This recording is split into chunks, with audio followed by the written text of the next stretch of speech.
All right, people were asking where the Freedom Bell was the other day, so it is back. They got tired of me going ding-a-ling-a-ling. So we got the Freedom Bell back. You know, I won that Freedom Bell, or I was awarded it. I feel like I won it after my... You beat somebody for it? Yeah, pretty much. I mean, I had to go head-to-head with Diane McGeorge when she was director of the Colorado Center for the Blind. So I think she beat me pretty good by the heads and shoulders, I'll tell you that. Well, good afternoon. I'm Kevin Worley with the crew here on another Mountain Time at 5. A couple of quick announcements. The blog, Blind Colorado, did come out today. We hope you received the email so that you'll get the headlines in the email. And then, of course, you link to the blog spot. And there's a wonderful article by our state president, Scott LaBarre, in this article. And he promised me the Magna Carta, which I think was 1066, by the way, Counselor. And nope. What? Wasn't? That's when William the Conqueror invaded England. Ah, so when's the Magna Carta? 1215. Okay, well, I got your article today at about 12:15, and it was... You did not. It was 8 something in the morning. 15 minutes late. Anyway, so the blog is out, and we're just thrilled to have everybody. Next Wednesday, I want to let everybody know that we will have Darian Smith, the chairman of our inclusive committee, to do outreach to, we used to say, underserved populations in the National Federation of the Blind, but this really is a committee to develop good practices on inclusion and outreach of all people, regardless of race or gender or political persuasion and all that. So they'll be with us. The whole committee is going to be with us to do some conversation next Wednesday on Mountain Time at 5. We're not having a Mountain Time at 5 this Friday. We're encouraging folks to join our Black Leaders in Opportunity. That's part of our National Committee on Inclusion. And they're going to do a happy hour. That information is also in the Blind Colorado blog, and that'll be Mountain Time at 6. I think those are the announcements I have. Jessica Beecham. I just want to remind everybody that, you know, we do still have our COVID line. We've still got our support and outreach emails, so 303-778-1130, extension 219, or assistance at NFBCO.org. Those are where you can reach out if you have any COVID-related needs, or if you're having any type of service animal issues with Lyft or Uber. And I don't have much else today. Okay. Maureen. I don't think I really have anything either. I'm just happy again to be back. I've been sick for a couple weeks, so I'm feeling okay right at the moment. So grateful to be with everyone. You didn't have any surgeries or anything, did you? No. I went in for blood work today, and they said I didn't need to come into the hospital. So I'm home. Yay. Anytime Maureen's not available for a couple of weeks, we always check the calendar, see if she went in for a quick surgery. Yep. Do that, you know, every once in a while. You know, she hasn't had one in a few months, so it's time for number 39 or 40. Since December, so hoping to get through the summer without a surgery. Amen. We'll see what happens. Scott LaBarre, our state president, is here. Hey, Scott. Hey, Kevin. And I don't know if you mentioned or not about tomorrow night's Zoom call, Kevin. You went from Wednesday to Wednesday, I think. Tomorrow the voting, right? I did. And I didn't catch it. I'm sorry. Yeah, I did. Yeah. I need to keep up better. Yeah. Oh, well. Tomorrow anyway, that's exciting because we can vote. Oh. You can vote right now. You can use the accessible tool at myballot.sos.colorado.gov. And I would have voted by now, but I'm having a hard time figuring out who I should vote for. So I've got to keep thinking on that. Yeah. You're looking at the senatorial race, aren't you? That's right. Yeah. That's right. I got you. I got you. Anyway, and of course, we're still registering people for National Convention Colorado. We're at 145 registrants right now. The center has not registered yet. Julie told me she'd be registering about 60 people. So I know we're going to clear 200, but I really would love to clear 300. So if you haven't registered for National Convention yet, it's free. It's virtual this year. Please register so you can be eligible for door prizes. I happen to know that one of the door prizes is going to be like the equivalent of over $2,000 cash or something crazy like that. The big grand prize. door prize that's going to be given by Texas is going to be huge, because everything is bigger in Texas. Everything. And we would have been in Texas except for this pandemic. So that's all I've got, Kevin. I'm looking forward to transporting myself. Yeah, we're gonna do some transiting. I would say though that Eileen Gallegos from our team is not on the call today because she and a brigade of Federationists are busy making calls all over the state today, tomorrow, and Friday to get people to register for the national convention, to be eligible for all the goodies Scott was talking about. You know, the new car, the washer and dryer, all the Apple phones we're giving away, the Hawaiian cruise, all that. You gotta be registered, Scott. I mean, you don't know. It could happen. You don't know. You never do know. You don't know. You don't know. It could happen. Yeah. All right. So if you're not registered, get registered. I want to say a real quick thing about our good colleague from Wyoming. We're doing a lot of work in the state of Wyoming, so please be in touch. We've got a wonderful affiliate brewing in Wyoming, and so let's stay in touch with you because I know you've been around for a while. You're not quite as old as the Tetons, but you've been around for a while, my friend. All right. Without further ado, Jessica, why don't you introduce our guest and kick this thing off? All right. Our guest is somebody who isn't really a guest to us. He is a family member in the NFB of Colorado, and he devotes more time, energy, love, and imagination into transit than almost anyone else that I know. I say that anybody who goes and sits through all the RTD meetings that this man sits through should be granted their sainthood. So I'll introduce Saint Gary Van Dorn. Yeah, talk about transportation. Well, I don't think I'm a saint. I think I need to be committed. Anyhow, I was curious about how transit is affecting us as blind people with COVID-19. I do know there are people on this call from all over the country. My focus is Colorado. I will start off with an announcement, and it didn't hit Colorado Talk yet, but RTD is going to start charging fares on July 1st, and the rear door boarding will end. So that is at least a positive change for some, and some they're going to begrudge the fact that they're going to miss the free bus fare. I'm also interested in how transit is affecting us in rural Colorado as blind people. As blind people, we're so transit dependent on public transit or whatever. So I just want to go ahead and open the conversation. How is transit affecting you? So Gary, before we do that, why don't you give us a little bit of an update on transit in Colorado? I know you did that on the board call the other night, but for those who weren't on that call, why don't you just kind of tell us, I know you gave us just the quick rundown of what's changing, but can you just give us an update of sort of how COVID-19 has impacted transit in Colorado? By all means. COVID-19 has definitely impacted transit. In the Denver area, RTD has cut the schedules to Sunday or Saturday schedules for the buses and Sunday schedules on the train. That means that in some areas, buses aren't running at all because they don't run at all on a Sunday, like in Scott's area. I don't think they run at all much. I could be wrong. But the regular schedule was cut anyway, and so RTD, after they cut the schedule, they went to the Saturday schedule that they cut.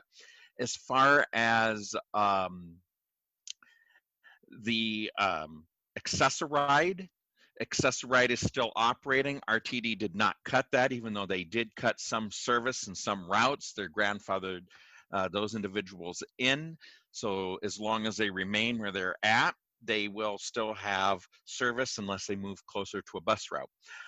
Bustang throughout the state of Colorado, which I very much love, is still not operating. I do not know when it's going to operate. I can't get anyone to return my calls to determine when it's operating. So Bustang is not operating. Uber and Lyft seem to be operating normally, although I haven't used them since COVID-19. So that's the quick and dirty update.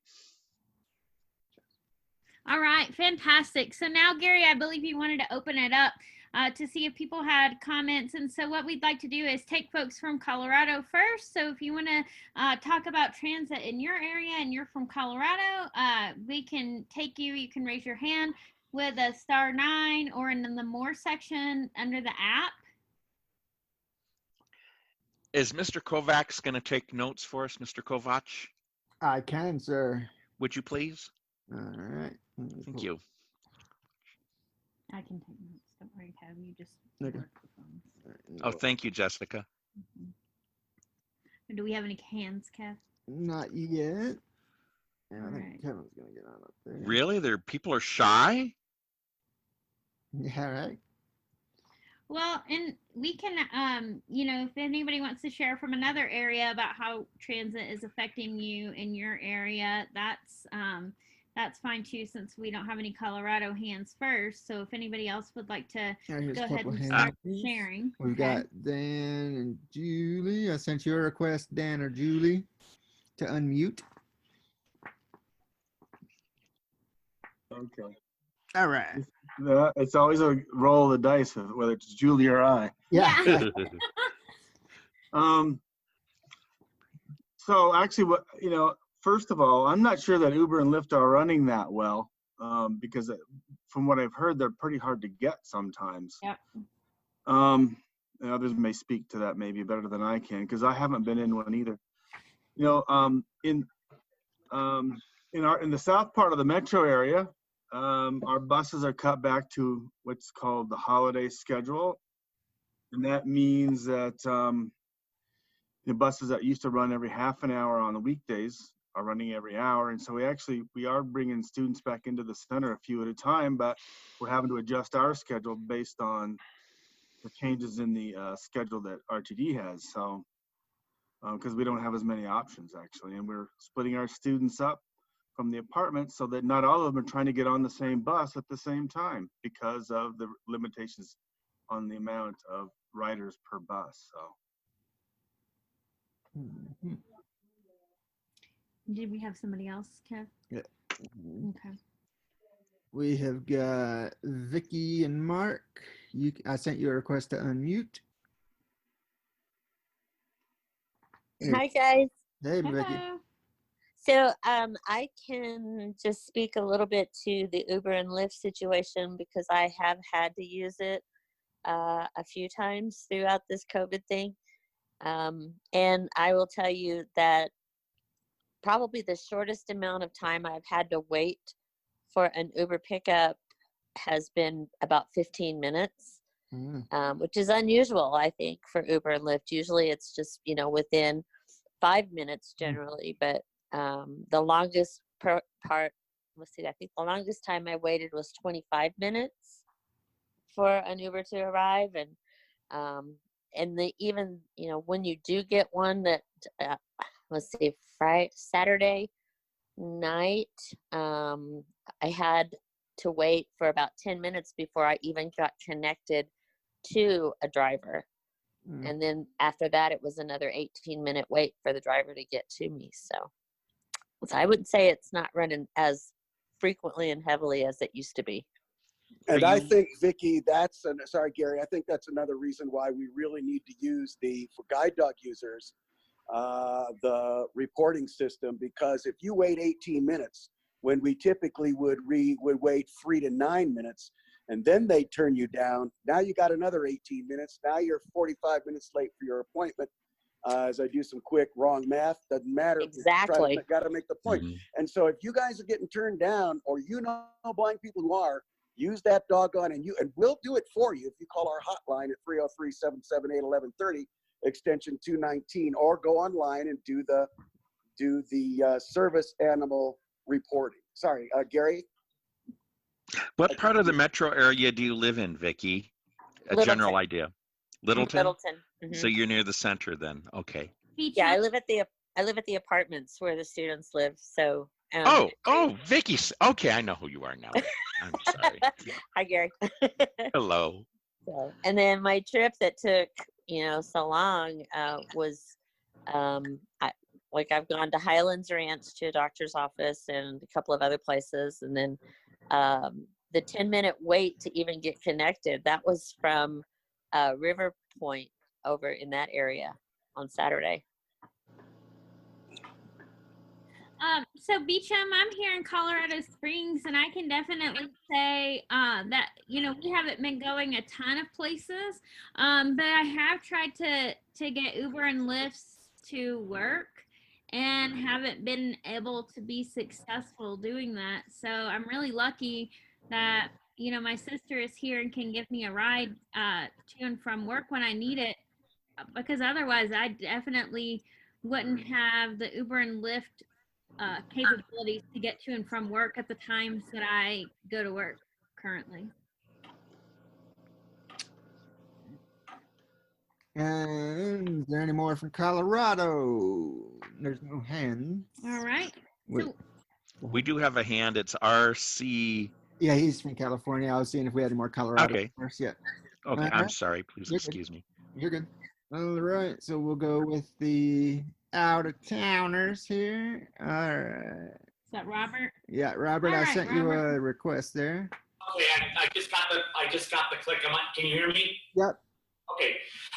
I'm in Southern California. For those that don't know, I'm in Victorville, which is about 90 miles south, a little south and east of Los Angeles. Now, under normal circumstances, public and paratransit, which is what I take, is dicey.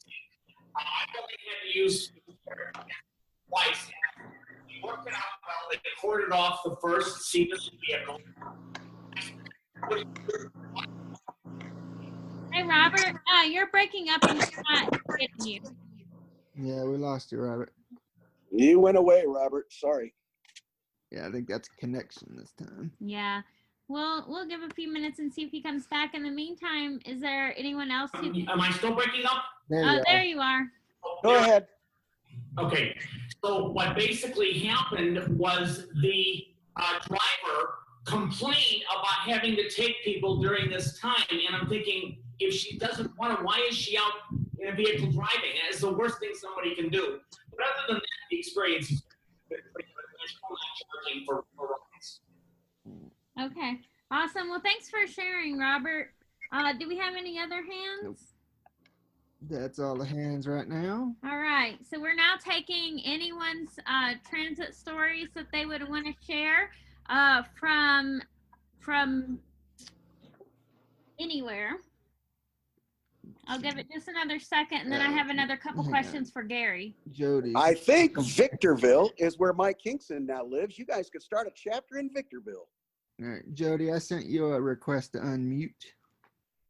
There we go. Hi. Yes. Jody. Goodness gracious. I swear I've searched everywhere and it will not let me raise my hand. So thanks for seeing that, Kev.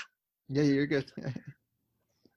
All right. So just a little bit about fares. I don't know if Gary said this earlier. We just got word that RTD is going to start collecting fares for train and buses starting again July 1st. A lot of us here know that they've stopped collecting fares during COVID. So that's a new change that just got brought up recently. And then I agree, with what Kevin was saying about, of course, always report for us that are guide dog users. The problem with that too is Uber let out a new policy stating that they can now turn you down for multiple reasons, and actually they don't have to give a specific reason. A lot of us guide dog users are worried about how that looks on top of what's already been happening with guide dog discrimination. So that's just something else to keep in mind. Mm-hmm. Thanks. All right. And we've got Cody, I sent you a request, and Gary, I sent you a request and made you a co-host, so you should be able to okay. Can you yeah. There you go, Cody. Perfect. So I just kind of wanted to quick share one trick that I've kind of learned with Uber that's been helpful to me. And that's like, sometimes I've requested an Uber or a Lyft and it says that no Uber X or Lyft X or Lyft Basic, whatever it is available. And what I've done to get around that sometimes is request the next size up. I know that's not always like the best trick because it costs you a little more money, but something to be cognizant of if you really have to get somewhere at a certain time. Gotcha. Awesome. That's a good Yeah, that's tip. yeah. Not all of us are big time money making accountants like some people. You know, we don't get to take Black Car. We have to take Uber Kmart. Bicycle. Or walk. Yeah. All right, we're gonna get Gail. I'm going to send you. Oh, there you go, Miss Gail. Let's see. So can you hear me, or do I have to do something? you're No, you good, Gail. sound good. What? You You're- sound lovely. You're good. Okay, cool. You know, that reminded me of a story. The first time I used Uber, I had no idea how to use the app. This is not what I was going to say, but I am now. And so I showed up like, I don't know, 10 minutes from where I am now, and to a rehearsal. And I showed up in a black 40-foot limousine. Oh, wow. Yeah. Yeah. And it only cost $45. Woo! It's funny that you say that, Gail. I did the same thing when I first started using Uber and Lyft. I Oh my went God. one day accidentally using Black Car. I mean, it Yeah. wasn't a 40-foot limousine, but it was Black Car. And the other way I used the regular Uber. And I wondered, I was like, man, my trip one way was $15 and my trip the other way was $45. Yeah. This service sure does fluctuate in their rates. Sure does surge. Gail, Yeah. Gail, I actually think you should always be in a limo. I think so too. I think, you know, go in class. Yeah. Right. So two things. Number one, I was just going to say, I took Accessoride the other day and came on time, was, you know, it was actually more smooth than usual. So I was impressed. And then for two, I'd like, since someday I'm going to get dog 6, and whenever that happens, I'd be interested in knowing about the Lyft and Uber rules about the guide dog. I've never had any issues as far as discriminations with the dog, but that could be in my future. So it'd be probably good to know about that.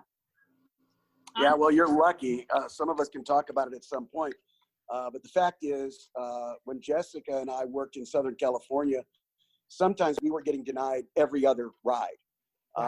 And although in Colorado Springs, at least I haven't been denied in a year, it's gotten better.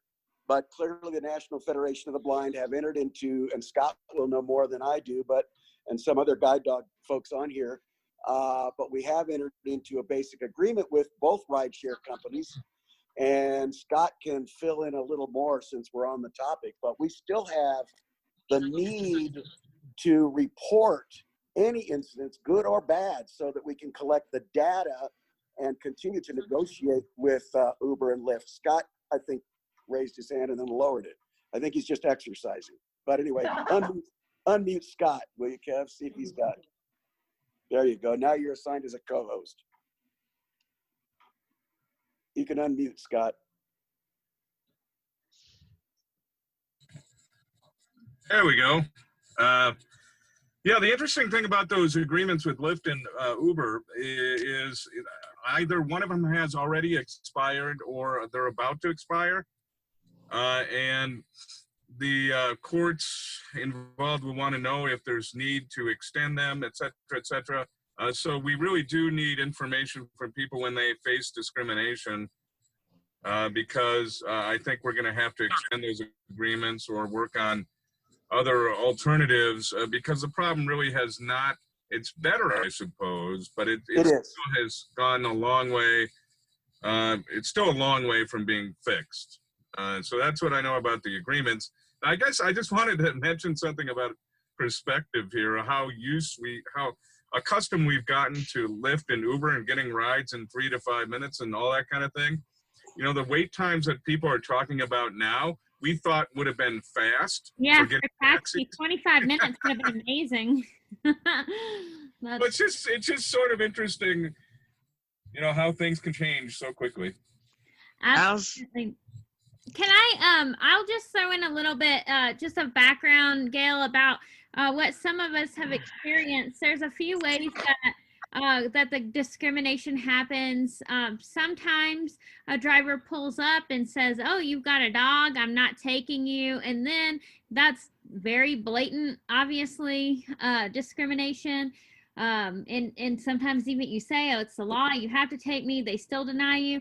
The other way that it sometimes happens is that they just drive on by you when they see you with a dog. And then it's a little trickier to prove, especially if you don't have someone else there who saw them drive on past you.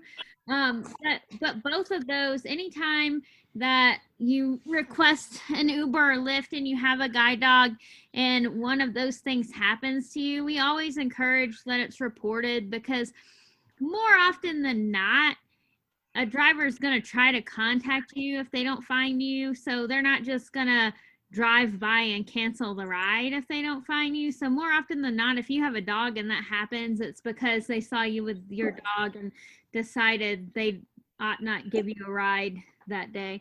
And I know that in the springs, I'm with you, Kev. I don't have that problem a lot.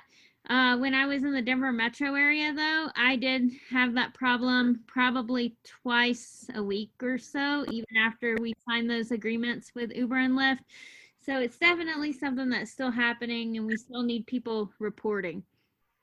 And I don't want us to continue to hijack Gary's transit call with the guide dog thing, but it's such an important part of the transportation that we face as blind users who use guide dogs. So we'll continue to have this conversation. I was going to make one other point about, some of us have decided, this is an interesting, before we move from guide dog, some of us will put a note to the driver saying, I have a guide dog, and you can look for me, blind guy with the guide dog. And some of us don't do that because we think they cancel before they get here. So it's interesting how people have strategized how to make sure we actually get an Uber and Lyft during the times when there's a lot of turn downs going on.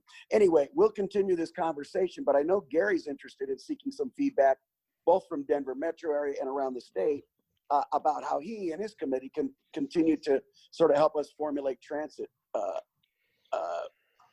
policies and issues that we have to work with. So I don't know if Gary, if you have any other comments to continue Yes. to adapt. Yes, because I know Uber and Lyft are very important, but I also know Uber and Lyft are not yet available in our rural areas. I know that's something that's been discussed. How has transit affected anyone in our rural area? Yeah, and we know that it's tough because I don't know if anybody's raising their hand, but we do know from our Western Slope people in Grand Junction, and we know from resolutions, policies adopted by our affiliate over the years, that rural transportation is the biggest factor in people feeling isolated, alone, not able to do the things that they want to do. So it's important. We have Chelsea. Chelsea. Hello, guys. Oh boy, Gary asked that question at a bad time. I am nowhere near considered a rural area, so I cannot comment at all on that. I can comment on that as far as where I grew up, but I can't comment on that in. You can go ahead and make the other comment that you were going to make, and then we'll go back to Gary's rural question. Yeah, so go for it. Yeah, sure. I was just about to. Do you guys have any advice for what to do as far as RTD and limiting service because of the protest downtown? Actually, because of the pandemic, I don't have any reason to go downtown, and for some health-related reasons, I'm not especially comfortable going down there while the protests are happening. So this isn't affecting me directly. However, it is something to consider between, if I get a job down there, or if the pandemic were not happening, I would definitely have reasons to get down there. So I just didn't know if you could speak to that. Yes, I actually can. I know that RTD has canceled service because of the protests. That actually has been controversial because Director Chantel Lewis raised a concern about the transit dependent and that people were literally stranded. And I am hearing stories of that is true. We also know, and I'm going to be honest with you, this is a hard call for RTD. They have to balance everyone's life, and their drivers, us on a bus, as well as their rolling stock. Because buses are expensive. Those big buses are almost $1 million a piece. and money doesn't grow on trees anymore. But until the government starts printing. But the fact is that it's a very hard call. Some transit agencies haven't, and buses have actually been attacked, and some buses have been set on fire. And there has been other instances where transit agencies have had operators hurt. So RTD chose our operators are important. We don't want them hurt. We also don't want people on buses to be injured.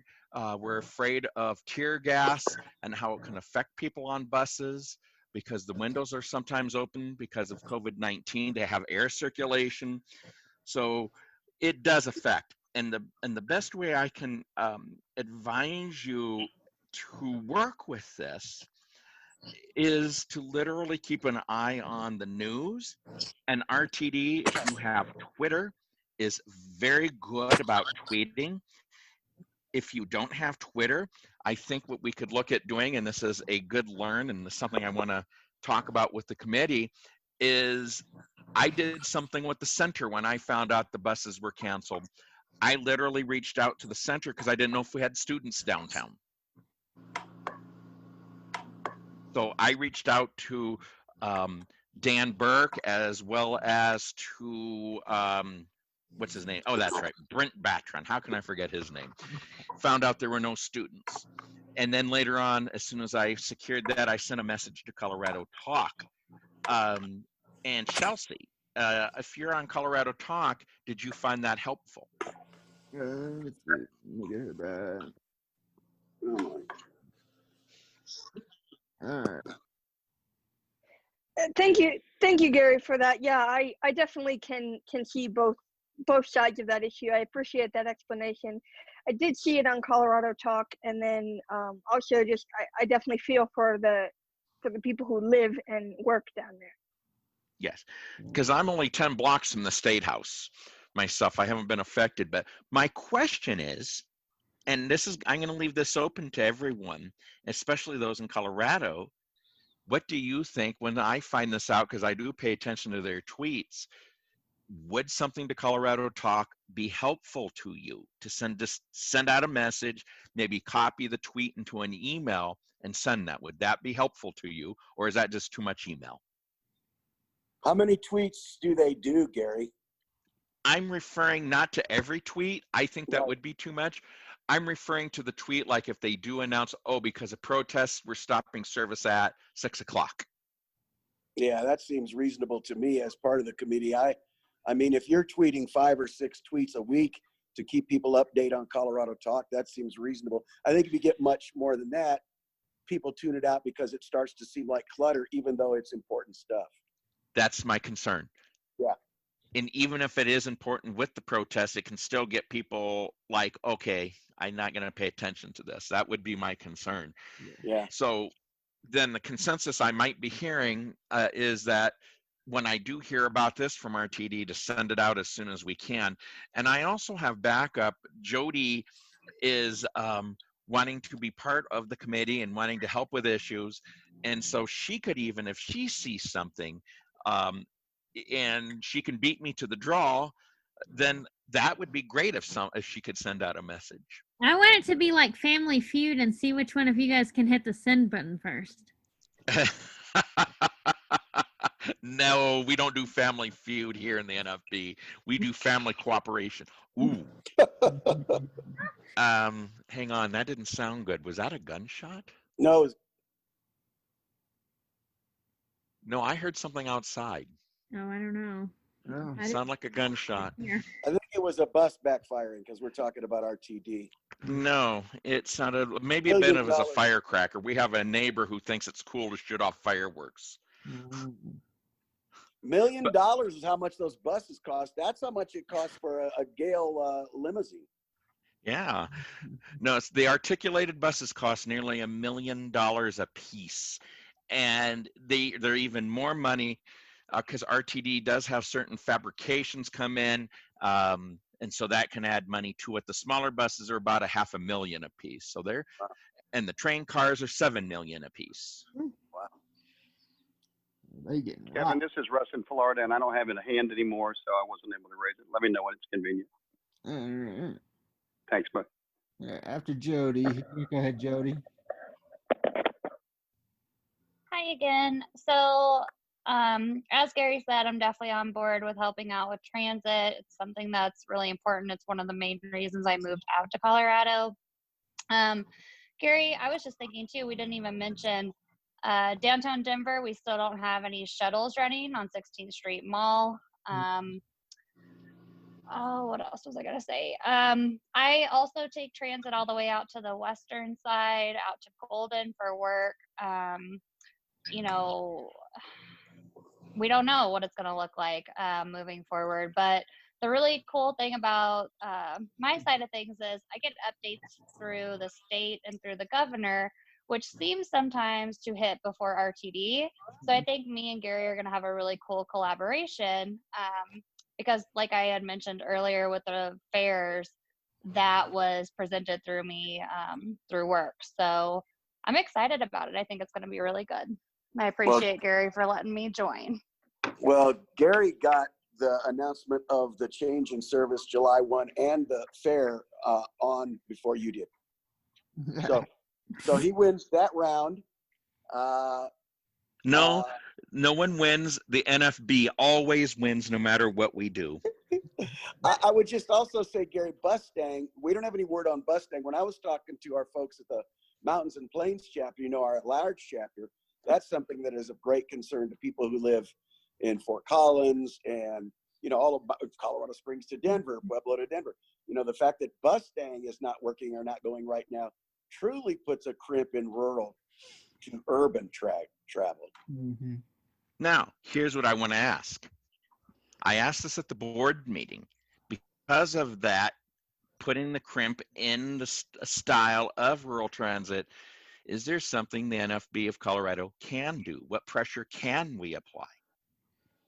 Yeah, I'm not sure. I mean, my comment is, and then I'm going to stop for a bit, but my comment is there's not much we need to or can do. I'm sure CDOT will be happy to launch the service as soon as they feel it's safe and the governor gets the okay.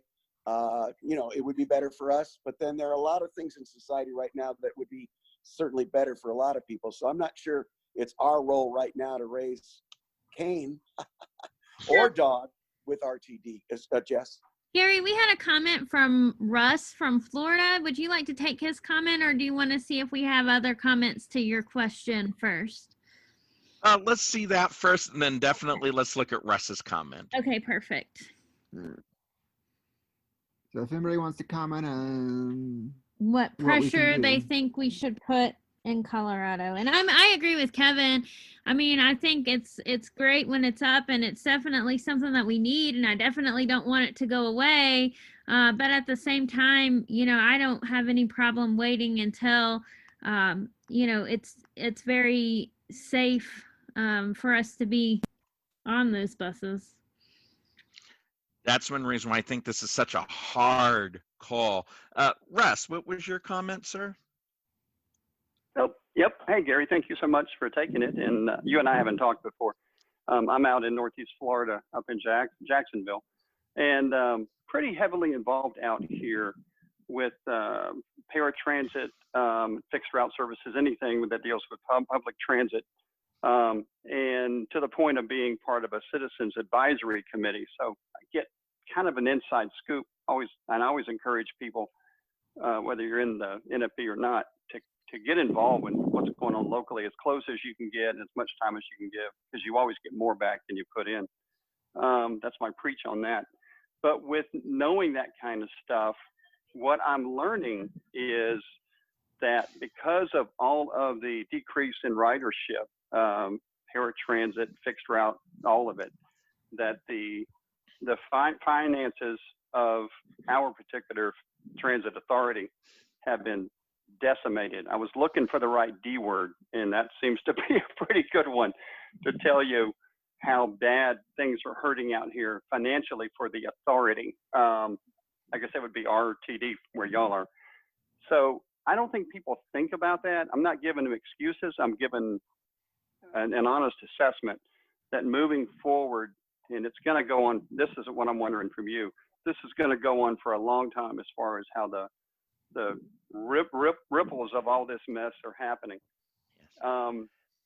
you see the same kind of thing with your authority out there, that the budgets are going to just be totally slashed because they have no revenue coming in? I found it kind of, when I learned that, I kind of thought, well, that makes total sense, but that's not good news to hear. No, and for at least with the Regional Transportation District, they were having budget problems before COVID-19, and so they cut bus service. That is something the NFB of Colorado, we're going to have to seriously talk about, because RTD is having problems. They're actually now going to furlough employees. They're talking now 5 to 8 days, and yes, last night's meeting. And the board has given RTD the sense that they need to lay off management first, which I liked, rather than operators and mechanics who actually move the buses and make sure they operate. So I thought that was something positive. I don't think RTD took it well, but who cares? Management, well, we can argue about that, but they are overpaid anyway. But I think budgets are going to be a big problem across the country.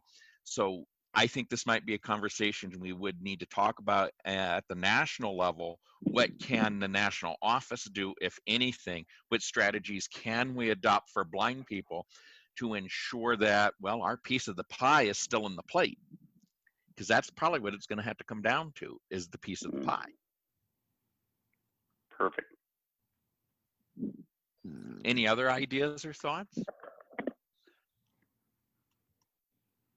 I'm sorry, I've been conducting meetings all day, so it sounds like I'm conducting. No, you're perfect, Gary. Do we have any other hands, Kev? Negative. Please use the green check mark. I'm sorry that I had to be facetious. So Gary, another question I wanted to just ask you is, I guess as COVID as COVID sort of subsides and we get back to our new normal, what do you see as sort of some of the priorities and ways that maybe we can help? I think one of the biggest priorities is going to be funding. One of the things that Scott made very clear to me when I first started attending the RTD board meetings is no cuts, no cuts, no cuts. What started us to attend was when they cut the bus for the center when they lived out at the old apartments. And so we were keeping an eye on that. But attending the meetings has caused me to become a pragmatist, because I'm understanding the budget. I understand in Colorado our politics and our anti-tax politics, but and I've talked with several people about this. I've talked with Dan Burke. I've talked with Kevin. I've had wonderful conversations with Mr. Chong. It is not our job to help with funding. It's not our job as NFB to come up with funding solutions. I agree with that. It is our job to protect our pie. And it is our job to let the legislature know, the General Assembly know, how any cuts are going to affect us, as well as RTD. But ultimately, with the legislature, and they have some control over some of this pie. They probably could give money to RTD. We could probably, I don't think Colorado would do this, but we may need a tax increase. For those of you who don't know, we have an amendment called Tabor, and we get to vote on tax increases and approve them. Mm-hmm. All right. Does anybody else have any other comments that they would like to mention to Gary that they would like to see as a priority moving forward in Colorado, or anything else related to transit?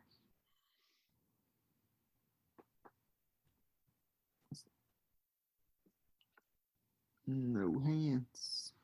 All right. Well, Gary, do you have anything else? No, I'm just very excited to be able to come and talk to you all about transit. And if you need me to come back for any future calls, I'm really happy to.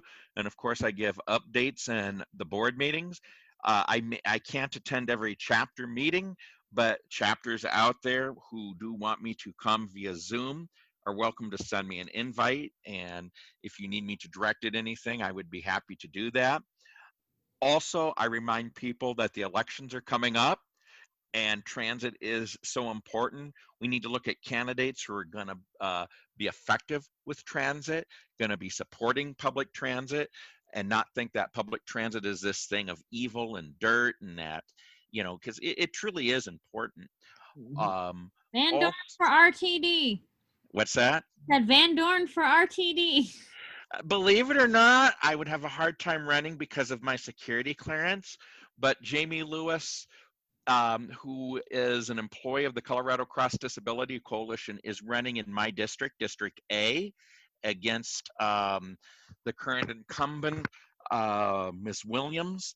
And so he has a chance because she's unpopular in this district when she spoke out loudly against the Medal of Honor Museum that we lost to Texas, if anyone could believe that.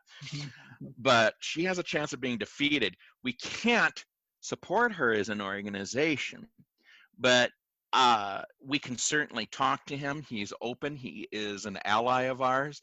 But that's another thing we can do. Talk to your candidates. Those of you, make sure Tisdale knows you exist, because sometimes I don't think he knows if people exist unless they have moolah. Same thing goes with the other directors. Folska is no longer going to be on the board, but her fiancé will probably run. Other board members, like up in Boulder, make sure you talk with your board members. Get to know who they are. Come downtown and speak on issues that are important to you. You can speak for 3 minutes during board meetings. The rest of you, RTD's board is elected. It's a 15-member board. But even if your transit agency doesn't have an elected board, which is true throughout the majority of the country, know who they are, write to them, attend the meetings if you can, and speak out about these issues. Let them know your personal story about how transit is, the cuts are going to harm us as blind people, our ability to make a living, to live the lives we want to live. And I think I may have missed another good opportunity there for a slogan to put in there. Kevin, you could help me out there. We got one more comment here. Mr. Curtis. Being a man of very few words, this transit business also affects something else. We all know that government funding is going to be reduced in a variety of areas. One of them is going to be rehabilitation. And if you're in the process of, let's say, going to school, looking for employment or that sort of thing, and this is actually a critical part of your plan, one thing we could think about is finding ways to enable those people who are clients of an agency to be funded so that they can afford some of the more expensive transportation options. Because we already said, right, that Uber and Lyft are kind of sort of working, maybe not as good as they have before, but in many cases, that may be the only way for people to get around. I found it interesting too that with regard to paratransit, that nobody seemed to think that that was under severe stress. And maybe I misread that because, you know, if we have paratransit, that is a service, by the way, that other members of the public do not have if a person were inclined to use it. And I guess I would wonder, with respect to paratransit, whether or not it has actually gotten better, you know, because those of us that don't use paratransit, we sort of have this idea that it's a horrible system and that it creates more delays than it's worth, and that's why we don't sign up. So if you're on it, I for one would like to know whether in those occasions where people are using it, has it gotten better. But the key thing is, if transportation is going to be more expensive for us, and if we need to engage in some of the critical activities of life, we've got to find ways to push somebody to help pay for it, or we will wind up sucking it up just like everybody else does. And maybe that's part of being equal in our society, which is to say everybody has a piece to suffer in this whole problem, and the blind are simply not an exception in that regard. Thank you. Mm-hmm. All right, anybody else before we adjourn? Nobody's gonna pick it up. Thank you for the opportunity to let me come and speak. I truly appreciate the time you've allowed me to have. Thank you so All right. much, Gary. Well, everybody have a great night. Thank you. Thanks, everybody. Join us tomorrow so we can learn about voting. Yes, Woo please. woo. We gotta all vote.